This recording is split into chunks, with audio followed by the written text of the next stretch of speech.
दोस्तों अभी तक आपको पता चली गया होगा कि राकेश झुनझुनवाला जी की एक लंबी बीमारी के चलते हुए डेथ हो गई है। वो बहुत लंबे टाइम से बीमार थे। कुछ न्यूज के अकॉर्डिंग उनकी दोनों किडनी फेल हो चुकी थी और वो डायलिसिस पे चल रहे थे, पर जो इमीडिएट कॉज ऑफ डेथ है वो हार्ट अटैक बताया गया है।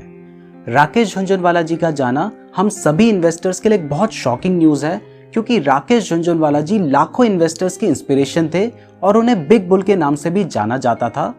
वो एक ऐसे व्यक्ति थे जिन्होंने सिर्फ 5,000 रुपए से स्टॉक मार्केट में अपनी जर्नी स्टार्ट की थी और अपनी डेथ के समय वो लगभग 40,000 करोड़ की संपत्ति छोड़ के गए हैं। और सिर्फ एक हफ्ते पहले की ही तो बात है जब उन्होंने अपनी एयरलाइन आकाशा एयरलाइन को भी लॉन्च किया था। Welcome to Akasa Air, it's your sky. वो एक बहुत बड़े विजनरी थे, रिस्क लेने से कभी नहीं डरते थे और उनके मन में जो होता था वही बोलते थे। घुमा फिरा के बात करने वाला उनका स्वभाव नहीं था। तो चलिए आज राकेश झुनझुनवाला जी की इन्वेस्टमेंट जर्नी के बारे में डिटेल में जानते हैं। Bull Rakesh Jhunjhunwala is no more. Rakesh Jhunjhunwala हमारे बीच नहीं रहे। दलाल स्ट्रीट के बिग बुल अब हमारे बीच में नहीं। Big bull of Dalal street who is no more. तो दोस्तों राकेश झुनझुनवाला जी ने 1985 में 5,000 रुपीज से स्टॉक मार्केट में अपनी शुरुआत की थी। जिस वक्त उन्होंने स्टॉक मार्केट में एंटर किया था उस वक्त सेंसेक्स सिर्फ 150 पॉइंट पर था, जबकि आज वो जब इस दुनिया से गए हैं तब सेंसेक्स 60,000 के आसपास है और उनकी नेटवर्थ 40,000 करोड़ के आसपास है। तो जब उन्होंने 1985 में 5,000 रुपये से शुरुआत की थी तो इस पैसे का यूज़ करके उन्होंने इन्वेस्टमेंट करना सीखा और उसके बाद जब उन्हें कॉन्फिडेंस आ गया तो इसके बाद उन्होंने अपने भाई के क्लाइंट से 2.5 लाख रुपए लोन लिए, उसको ये प्रॉमिस करके कि वो उसे एफडी से बेटर रिटर्न्स दिलाएंगे। उस टाइम पर एफडी पर भी 10% के रिटर्न्स मिलते थे और उन्होंने कहा था कि वो 18% के रिटर्न्स दिला देंगे। और इस पैसे का यूज़ करके राकेश झुनझुनवाला जी ने टाटा टी के 5,000 शेयर्स बाय किए थे 43 रुपीज़ की प्राइस में। उन्होंने जब इसको बाय किया तो उसके सिर्फ 3 महीने बाद ही टाटा टी की प्राइस 143 रुपीज़ तक चली गई थी और इसको सेल करके राकेश झुनझुनवाला जी ने 3 गुना से भी ज़्यादा का प्रॉफिट अर्न किया और यहाँ से उनकी रियल जर्नी स्टार्ट हुई। इसके बाद 1986 में जब रिसेशन का फियर चल रहा था और सब स्टॉक मार्केट में इन्वेस्ट करने से डर रहे थे, तब राकेश झुनझुनवाला ने टाटा पावर के स्टॉक्स खरीदे और इससे उन्हें इतना प्रॉफिट हुआ कि उनकी नेटवर्थ बढ़ के 50 लाख तक पहुंच गई थी। फिर दोस्तों 1986 से 1989 के बीच में उन्होंने स्टॉक मार्केट में अलग अलग इन्वेस्टमेंट करके 20 से 25 लाख रुपए और कमा लिए और उनकी नेटवर्थ बढ़कर 1 करोड़ के आसपास पहुंच गई थी। तो इसके बाद उन्होंने एक बहुत बड़ा रिस्क लिया। उन्होंने क्या किया कि 28 रुपए की प्राइस में एक सैसा गोवा नाम का स्टॉक था जिसको अभी आप वेदांता के नाम से जानते हैं, उसके उन्होंने 4 लाख शेयर बाय कर लिए और जैसे ही उन्होंने बाय किया उसके कुछ टाइम बाद ही शेयर की प्राइस बढ़कर 65 रुपीज़ तक चली गई। तो राकेश झुनझुनवाला ने लगभग 2.5 लाख शेयर्स 65 रुपीज़ की प्राइस में बेच दिए। फिर कुछ टाइम बाद प्राइस बढ़कर 150 रुपये तक चली गई तो उन्होंने 1 लाख शेयर्स और बेच दिए। बट फिर कुछ साल बाद उस स्टॉक की प्राइस 2,200 रुपये तक चली गई थी। आप जानते हैं वेदांता अभी एक बहुत बड़ी कंपनी है, तो उन्होंने बचे हुए शेयर्स भी सेल किए और ऐसे उनकी नेटवर्थ 2.5 करोड़ के आसपास तक पहुंच गई थी। इसके बाद 1989 में वीपी सिंह की गवर्नमेंट में जो फाइनेंस मिनिस्टर थे वो थे मधु धनवते जी और सभी इन्वेस्टर्स को लग रहा था कि इस बार का जो बजट है वो तो सोशल थिंग्स पर कंसंट्रेट होगा और इस वजह से इन्वेस्टर्स डरे हुए थे। लेकिन राकेश झुनझुनवाला को लग रहा था कि वीपी सिंह जो कि प्राइम मिनिस्टर थे उनको बिजनेस की नॉलेज है, इसलिए बजट बिजनेस फोकस्ड होगा और इस वजह से उन्होंने हैवीली इन्वेस्ट करा। 1989 के बजट से पहले जहां राकेश झुनझुनवाला की नेटवर्थ 2.5 करोड़ के आसपास थी, वहीं सिर्फ बजट के 6 महीने के अंदर उनकी नेटवर्थ 40 से 50 करोड़ तक पहुंच गई थी, क्योंकि जैसा उन्होंने सोचा था वैसा ही हुआ। बजट बिजनेस फ्रेंडली था, इस वजह से बिजनेस में काफ़ी ग्रोथ देखने को मिली। इसके बाद उन्होंने ईयर 2002 और 3 के बीच में अपनी लाइफ का सबसे इंपॉर्टेंट इन्वेस्टमेंट करा था 3 रुपए की प्राइस में टाइटन कंपनी के 4.4 करोड़ शेयर्स खरीदकर। यानी इसमें उन्होंने लगभग 13.2 करोड़ रुपएस इन्वेस्ट किए होंगे और उनके इन्वेस्ट करने के कुछ टाइम बाद ही टाइटन के शेयर की प्राइस बढ़कर 80 रुपीज़ तक चली गई थी। मतलब उनकी नेटवर्थ 300 करोड़ तक हो गई थी। लेकिन उन्होंने तब भी एक भी शेयर नहीं बेचा और फिर कुछ टाइम बाद टाइटन के शेयर की प्राइस गिरकर 30 रुपये तक आ गई थी। अब ऐसे टाइम पर हम लोग सोचते कि यार काश 80 रुपये में बेच दिया होता तो आज 300 करोड़ में ऐश करा होता, और बहुत सारे लोग 30 रुपये में बेच देते ये सोचकर कि यार जितना मिल रहा है ले लो।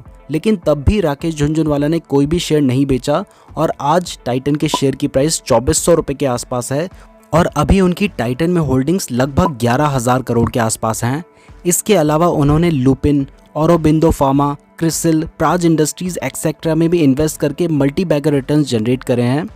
लास्ट ईयर 15 सितंबर 2021 को राकेश झुनझुनवाला ने जी एंटरटेनमेंट में 120 करोड़ रुपीस इन्वेस्ट करे थे और इसके 8 दिन बाद ही न्यूज़ आई कि जी एंटरटेनमेंट और सोनी पिक्चर्स का मर्जर होगा और इस न्यूज़ के आते ही जी एंटरटेनमेंट के शेयर की प्राइस 30% तक बढ़ गई थी और राकेश झुनझुनवाला ने 8 दिन में ही 50 करोड़ रुपए कमा लिए थे। राकेश झुनझुनवाला अपने अंतिम वक्त पे 44 स्टॉक्स पब्लिकली ओन करते थे, जिसमें टाइटन में उनकी 11,000 करोड़ की होल्डिंग्स थी, टाटा मोटर्स में 1700 करोड़ की, क्रिसिल में 1300 करोड़, फोर्टिस हेल्थ केयर में 898 करोड़, फेडरल बैंक में लगभग 850 crore, Indian hotel company limited में लगभग 800 करोड़, एनसीसी लिमिटेड में 500 करोड़, रेलीज इंडिया लिमिटेड में 400 करोड़, नज़ारा टेक्नोलॉजीज लिमिटेड में 423 करोड़ और इसके अलावा भी बहुत सारी कंपनीज हैं जिनमें उनकी होल्डिंग्स थी।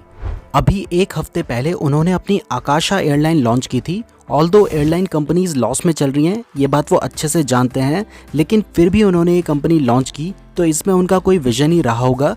इवन उन्होंने ये भी कहा था कि वो फेलियर के लिए भी रेडी हैं। तो ये थी इन्वेस्टिंग के लेजेंड राकेश झुनझुनवाला जी की इन्वेस्टिंग जर्नी। अगर आप उनकी पूरी बायोग्राफी डिटेल में सुनना चाहते हैं तो कुकू एफएम में हिंदी में एक ऑडियो बुक है जिसका नाम है Rakesh Jhunjhunwala the big bull of India. आप उस ऑडियो बुक को सुन सकते हैं।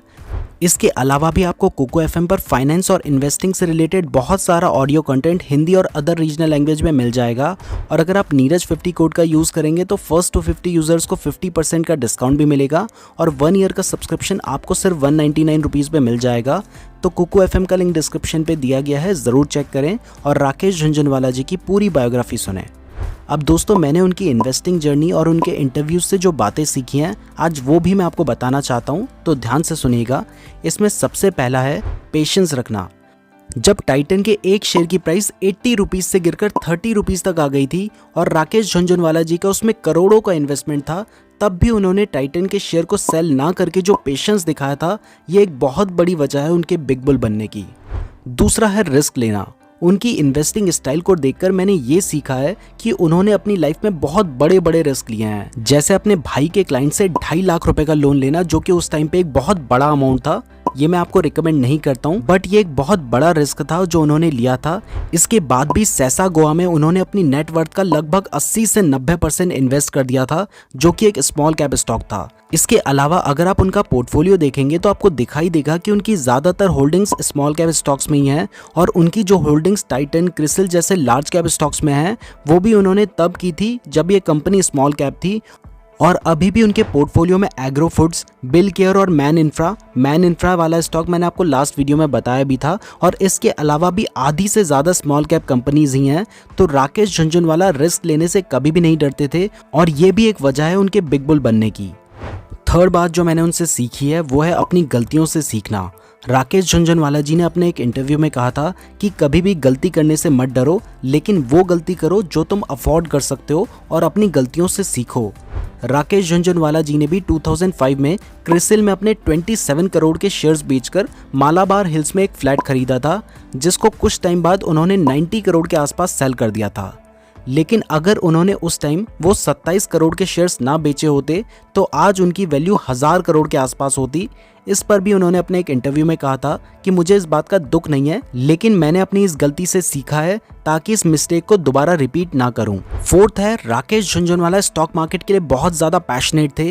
वो जो करते थे उसमें वो बहुत ज़्यादा खुश थे, उन्हें ये सब करना अच्छा लगता था।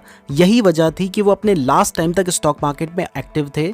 इसके अलावा बोल्ड डिसीजन लेना, रेगुलर सीखते रहना भी उनकी सक्सेस का कारण है।